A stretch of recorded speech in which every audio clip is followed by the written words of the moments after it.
रामदास कदम सत्तेकरता लाचार आहेत. बाळासाहेबांमुळे रामदास कदमांना पद मिळाली. भास्कर जाधवांची टीका आहे.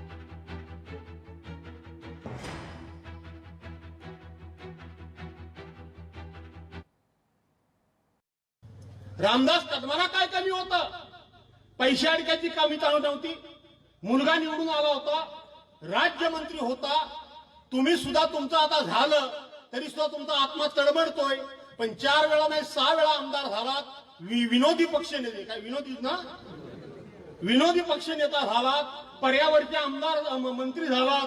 पर्यावरणाचे मंत्री, पर्यावरण म्हणजे पर्यावरणाची पर्यावरण त्याचे मंत्री तुम्ही झालात. एवढं सगळं मिळाल्यानंतर तुमचं भाषण काय? उद्धव ठाकरे माझ्या पोराला संपवायला बसले. उद्धव ठाकरेंनी संपवायची सुपारी दिली. उद्धव ठाकरेंनी हे केलंय, उद्धव ठाकरेंनी ते केलंय. रामदास कदमासारखा लाचार, रामदास कदमा करता सत्य करता हलकट आणि चारित्र्य नसलेला माणूस उभ्या महाराष्ट्रामध्ये शोधून सापडणार नाही. हा आमच्या कोकणाचा कलंक आहे. लोकशाही मराठी ऐका, पहा, जागरूक रहा.